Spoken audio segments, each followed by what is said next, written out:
चाहता हूं कि ये जो ठेंगा दिखाने वाली पीठ में चूरा फूंकने वाली कांग्रेस है, चाहता हूं कि ये जो ठेंगा दिखाने वाली पीठ में चूरा फूंकने वाली कांग्रेस है, इसको इस बार आप सबक नहीं सिखाएंगे तो हमेशा के लिए तैयार हो जाओ। अब ये जो समर्थ आए हैं, इस बात की क्या गारंटी है कि आज के 25 साल बाद समर्थ के बेटे के लिए वोट नहीं पूछा जाएगा?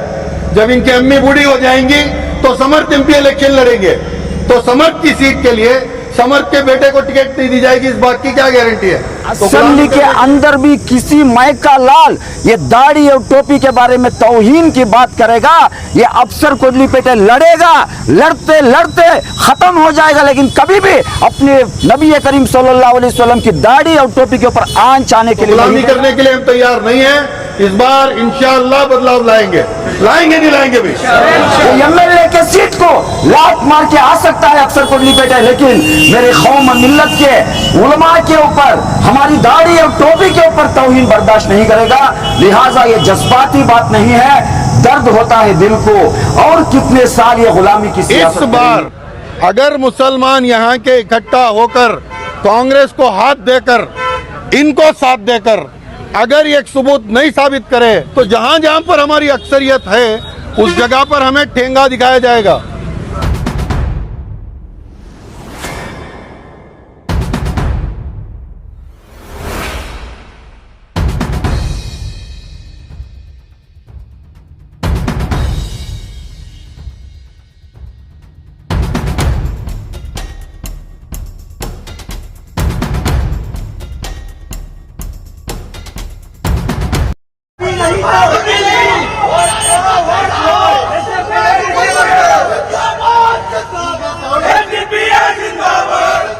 पैमाने पर जो है एहतजाज की शक्ल में लोगों ने नाराजगी जताई कि पीछे ज़मीर अहमद खान को इग्नोर किया गया है। तो ऐसे हालत में क्या ज़मीर अहमद खान का यहाँ पर आना अच्छा है, सही है या गलत है? ये लड़ाई एक बीजेड ज़मीर अहमद खान साहब के ज़मीर की, एक ज़मीर की नहीं है, ये दावणगेरे साउथ के मुसलमानों के ज़मीर की है।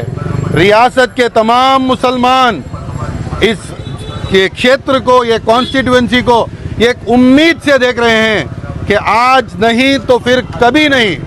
इतने सालों से हमने दादा को जिताया, बेटे को जिताया, अब पोतरे को ला करके सामने खड़ाए हैं। आगे चलकर इन्हीं को वोट करते करते ये गुलामी का सबूत क्यों देंगे? क्या ऐसा हो ही नहीं सकता कि यहाँ के मुसलमानों को लीडर बनाया जा सके? मैं आपको शिगांव की एक एग्जाम्पल देना चाहता हूँ, जहाँ पर सिटिंग चीफ मिनिस्टर बोम्माई अपने बेटे को सीट देता है कि माने अपनी सीट छोड़कर वो एमपी बन जाते हैं, अपने बेटे को सीट देते हैं। वहाँ पर बीजेपी का तकरीबन पिछले 30 सालों से दबदबा था, आराम से एक मुसलमान जीत करके आया। यहाँ पर तो हमारी अक्सरियत है, 85,000 से 95,000 तक हमारे वोट्स हैं। तो एक मौका अगर कांग्रेस देती तो ये बात ठीक थी। कांग्रेस ने हमारे साथ धोखा किया है, तो सिर्फ इस बार मैं ये कह रहा हूँ कि एक बार आगे बढ़कर आए, एक मौका फराहम करें। पिछली बार भी, पिछले नहीं उससे पहले के इलेक्शन में जब कोई ऐसी बात नहीं थी, नॉर्मल इलेक्शन था, उस जगह पर जेडीएस से आगे एसडीपीआई रुकी हुई थी। तीसरे पोजीशन पर एसडीपीआई आकर के इसी क्षेत्र से है। तो आज वो मुजाहिरा आप जाहिर करें, अपना वोट कांग्रेस को देकर फिर हम लोग गुलामी की तरफ जाना नहीं पसंद करते। मैं इतना कहना चाहता हूं कि कल एक एमएलए साहब को मैं सुन रहा था, क्या क्या मिसालें, अल्लाह अकबर अल्लाह अकबर, इजराइल की मिसाल, कहाँ की मिसाल, ईरान की मिसाल। हमारा ही अपना आज हजरत अमीर शरीयत के मुकाम पर जो बैठे हैं उनका मजाक उड़ाता है। दाढ़ी वाला, टोपी वाला मुसलमान है क्या करके सवाल करता है, खुद अपने चेहरे पर दाढ़ी रखकर। ये बीजेपी की जुबान बोलने कांग्रेस वाले, इनको सबक सिखाना लाजिम है, जरूरी है। मैं पहले भी 2023 में भी कांग्रेस के लिए वोट मांगा था, आगे भी वही हो सकता है शायद, लेकिन इस बार अगर मुसलमान यहाँ के इकट्ठा होकर कांग्रेस को हाथ देकर, इनको साथ देकर अगर ये सबूत नहीं साबित करे तो आइंदा चलते जब मैं हेब्बाल की कॉन्स्टिट्यूएंसी के लिए एक मुसलमान को हम लोग सीट पूछेंगे, चिकपेट की कॉन्स्टिट्यूएंसी के लिए सीट पूछेंगे, गुलबर्गा के लिए सीट पूछेंगे, तो जहाँ जहाँ पर हमारी अक्सरियत है उस जगह पर हमें ठेंगा दिखाया जाएगा। आज दावणगेरे की आवाम एक सबूत देगी, इकट्ठे होकर एक फैसला लेकर एक बार कांग्रेस को हाथ दो। इंशाअल्लाह 2028 में हमारी असेंबली में रिप्रेजेंटेशन ज्यादा हो सकती है। कल कोई कांग्रेस के एमएलए बोलते हैं कि कांग्रेस ने आपको क्या नहीं दिया, कुछ भी नहीं दिया। हमारा 2B रिजर्वेशन पेंडिंग है। हमारी बच्चियां हिजाब मांगी थी, जब ऑपोजिशन में थे तो बहुत सारी बातें करे। अरे खांदे पर जो चीज है उसे सर पे डाल लिया तो क्या फर्क पड़ने वाला है।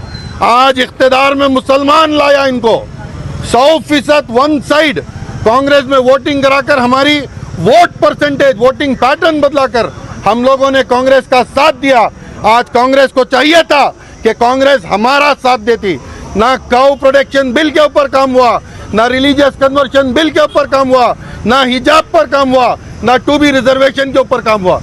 मैं इतना पूछना चाहता हूं कि ये जो ठेंगा दिखाने वाली, पीठ में चूरा फूंकने वाली कांग्रेस है, इसको इस बार आप सबक नहीं सिखाएंगे तो हमेशा के लिए तैयार हो जाओ।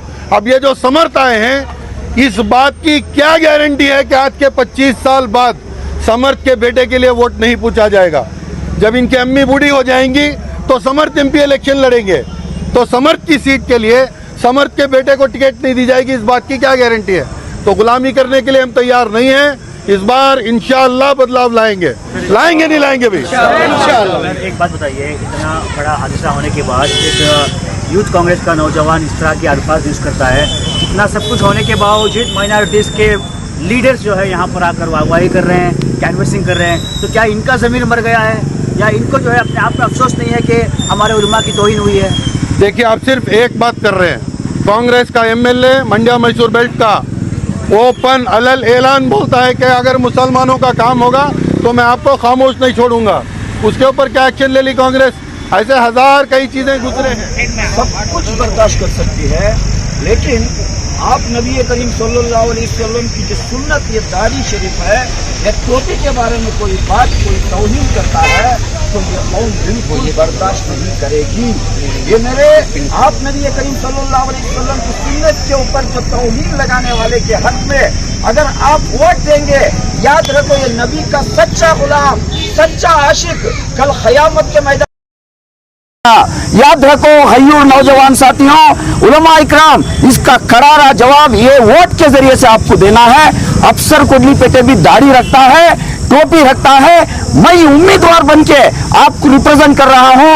अगर इस बार अगर आप मुझे वोट देंगे, असेंबली के अंदर भी किसी माइक का लाल ये दाढ़ी और टोपी के बारे में तौहीन की बात करेगा, ये अफसर कुडली पेटे लड़ेगा, लड़ते लड़ते खत्म हो जाएगा, लेकिन कभी भी अपने नबी करीम सल्लल्लाहु अलैहि वसल्लम की दाढ़ी और टोपी के ऊपर आंच आने के लिए नहीं देगा। वो MLA के सीट को लात मार के आ सकता है अफसर कुडली पेटे, लेकिन मेरे कौम मिल्लत के उलमा के ऊपर, हमारी दाढ़ी और टोपी के ऊपर तौहीन बर्दाश्त नहीं करेगा। लिहाजा ये जज्बाती बात नहीं है, दर्द होता है दिल को। और कितने साल ये गुलामी की सियासत करेंगे। अब्दुल रज़ाक साहब जो बोल रहे थे, उनका दिल का दर्द बोल रहा था। मैं और इन्हों बहुत सारे डिबेट में बैठते हैं, पूरी कौम ये इस्लाम को नीचा दिखाने की कोशिश करती है। बेबाक होकर हम टीवी में बैठ के जब बात करते हैं, एंकर हमें आप द रिकॉर्ड पूछते हैं, आप दोनों क्यों बात करते हैं? दूसरे कोई कम्युनिटी के, दूसरे पार्टी के लीडर क्यों बात करने नहीं आते? हमें वहां भी बोलते हैं आप द रिकॉर्ड। जब वोट आता है तो ये कौम उन्हें याद आती है। जब इस हालात आते हैं, जब हिजाब का इशू आया, जब दूसरे 2B रिजर्वेशन का इशू आया, एक भी कांग्रेस का लीडर आकर बात करने के लिए तैयार नहीं था मीडिया में। मैं आपसे यही आजीजाना गुजारिश करता हूं, हम दूसरों के ऊपर तोहमत लगाने को छोड़िए, हम अपनी ताकत बनाएंगे। ये गुलामी की सियासत से ये खुद मुख्तार सियासत करेंगे। आपको पता रहना चाहिए, कल रात 20 लोगों के मेरे दलित भाइयों की टीम आकर अफसर कुडली पेटे के हक में आज फील्ड में काम कर रही है। वलमी सलाती के लिए जो मैं लड़ा था, 4 केस मेरे ऊपर पड़े थे। कल मैं जाके उनसे मुलाकात किया। ब्रदर, ನೀವು ನಮ್ಮ ಹತ್ರ ಬರಬೇಡಿ, ನೀವು ನಿಮ್ಮ ಕಮ್ಯುನಿಟಿಯ ವೋಟ್ ಬಗ್ಗೆ ಕನ್ಸಾಲಿಡೇಟ್ ಮಾಡಿ। 24 ಹಳ್ಳಿಗಳಲ್ಲಿ ಮಾದಿಗ ಕಮ್ಯುನಿಟಿಯ ವೋಟ್ಸ್ ಇದೆ, ನಾವು ಅಲ್ಲಿ ಕೆಲಸ ಮಾಡ್ತೀವಿ बोलके आज वो विलेजेस में घूम के काम कर रहे हैं। मैं सिर्फ मुसलमानों की बात नहीं, यहाँ के आइंदा कम्युनिटी भी ये खानदानी सियासी गुलामी से बाहर आना चाहते हैं। इंशाअल्लाह ये बार जीत हक की होगी, ये बार जीत यहाँ के गयूर मुसलमानों की होगी। यहाँ के दलितों की होगी, ये मुझे उम्मीद है। हमें अभी भी टाइम बाकी है, अभी नहीं तो ये जुमला याद रखो, लिख के रखो। इस बार ये मौका गवा लिए और 50 साल की गुलामी में आपको ठेला जाएगा।